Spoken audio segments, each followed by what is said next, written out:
ଧର ଧର ଧର हां दिए थे ହଁ ଏଇ ତ ଡେରି ହେଲାଣି ଆରେ ଗ୍ୟାସ ବହି କୁଆଡେ ଗଲା भाई तुमको देती ବହି ମତେ ଦେଇଥିଲ हां ମୁଁ ଯାଉଛି ଆଗ ଗ୍ୟାସ ଟା ନେଇ ଆସେ ତାପରେ ଯାଇ ଯୋଗୁତା गैस कोन वर्षा पकेलानी जावनी आउ ହଁ ବର୍ଷା ପକେଇଲାଣି ଏ ତମେ ଯାହା କରୁଛ କର ବାତ୍ୟା ଆମ ଭୟଙ୍କର ରୂପ ନେଲାଣି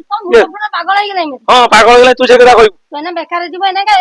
19 ଇଏ ମସିହାରେ ହେଇଥିଲା ବଡ ବାତ୍ୟା ହଁ ସିଏ କିଛି ହେଲାନି ହୁଡୁଡି ସୁଡସୁଡି ସବୁ କଲା ଏଇ ବାତ୍ୟାରେ ତୁ କହୁଛୁ ବାତ୍ୟା ଯାଉଛୁ ଏନା 1000 ଟଙ୍କା ଦେଇ ଗ୍ୟାସ ଆଣିବାକୁ ଏ ତୁ ଯୋଉ କଥା କହୁଛୁ ତୁ ଜାଣିଛୁ ନା ଆମ ଏଇନାක ବର୍ଷା ଏମିତି ହେଲାଣି ମାଲକାନଗିରି ଗୋନ୍ଦାମ ଫନ୍ଦାମରେ କୁଆଡେ ବର୍ଷା କୁରେଇଲାଣି ଇଏ କୋଉ କୋଉ ବି ଆମର ଇଆଡେ କୁରେଇଲାଣି ସେ କୁରେଇଲେ କଣ ପାଇଁ ଜାଳ କୁଟା ଅଛି ଆମେ ରୋଷେଇ କରି ଖାଇବା ଜାଳ କୁଟା? ଶୁଣୁନ ଗଛରୁ ବା ଭାଙ୍ଗିବ ଡାହି ଯୋଉ ସବୁ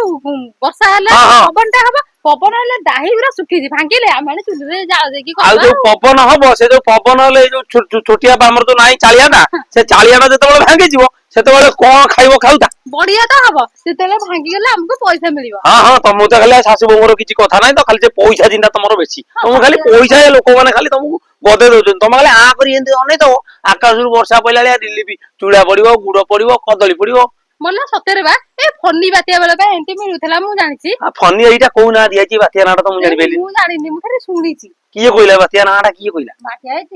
ଟିଭିରେ ଆରେ ମିଡିଆ ବାଲା ହାଇଲାଇଟ ଯେଡେ ତାନେ କରୁଛନ୍ତି ଯେ ନ୍ୟୁଜ ବାଲା ଯେଡେ ତାନେ ହାଇଲାଇଟ କରୁଛନ୍ତି ବାତ୍ୟା ଭୟଙ୍କର ରୂପ ନବ ସିଆଡେ ଦେଖିଲା ବେଳକୁ ସମାଚାର କହୁଛି ଆଜ୍ଞା ଜନସାଧାରଣଙ୍କୁ ଆମେ ଅନୁରୋଧ କରୁଛୁ ଆପଣ କିଛି ଭୟଭୀତ ହବାର ନାହିଁ ମାନେ ଏଇଭଳିଆ କଥା ତାହେଲେ ଆମେ ସତ କୋଉଟା ତାହେଲେ ଆମେ କଣ କରିବା ଗ୍ୟାସ ନ ଆଇଲେ ଆମେ ଖାଇବା କଣ ତମ ଗୋଟା କଥା ତମ ବର୍ତ୍ତମାନ ରୋଷେଇ କରିବ ସେ ଚାଳ ଯଦି ନା ବୁଝିଯିବ ଶୁଣ ଯାହା କରୁଛ କର ଯାହା ହେଲେ ତମେ ଯାଅ ଶୀଘ୍ର ନହେଲେ ଗ୍ୟାସ ନେଇ ଆସ ବେସନ କିଲେ ଖଣ୍ଡେ ଆଣିଥବ କିଛି ନହେଲେ ଆମ ପକୁଡି ଦିଟା ଭେସୁମ ପତ୍ର ହରିଆ ବାଇରେ ହେଇଛି ପକେଇ ଦିଟା କରିଦବା ପକୁଡି ଖାଇଦବା ଆଉ ଖାଇଦେଇ ନାଲଚା କରି ପିଇଦବା ଖାଇକି ଦିନ ନାଲଚା କରି ପିଇଦବା ଆରେ ବାତ୍ୟା କାହାର କୋଉ ଚିନ୍ତା ନା କିଏ ମଣିଷ କୋଉଠି ବଞ୍ଚିବ କେମିତି ନା ତମର କିଛି କାମ ନାହିଁ ତମେ ଖାଲି ପକୁଡି ନାଲି ଚାରେ ତମେ ଖାଲି ରହିଲଣି ନା ସରକାର ସବୁ ସୁବିଧା କଲାଣି ଘର ଦ୍ୱାର ଭାଙ୍ଗିଗଲେ ପଇସା ଦଉଛି ଘର ଦ୍ୱାର ବି କରିବାକୁ ସବୁ କଥା ହଁ ହଁ ତତେ ତ ଖାଲି ଘର ଦ୍ୱାର ତତେ ସେଇ ଯୋଗାଯ ତୁ ମନା କରୁଛୁ କି ଗ୍ୟାସ ଆଣିବାକୁ ଜରି ଫରି ସବୁ ଗୋଟେ କାମ କରିବା ପଡିଆ ହବ ଗ୍ୟାସ ଆଣିବାନି ଗ୍ୟାସ ନହେଲେ ଯେତେବେଳେ ଇନକ୍ୱାରି କରିବାକୁ ଆସିବେ ସେ ଭାବି ଆମେ ତ ଖାଇନୁ 3 ଦିନ ହେଲା ଆମେ ଉପାସ ରହିଛୁ ଆଉ ତମେ ଯାଅ ଆମ ଗ୍ୟାସ ହେଇକିନା ଆସିବ ଆଗେ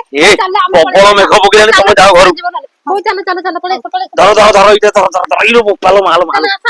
ହଁ ରଖିଦବା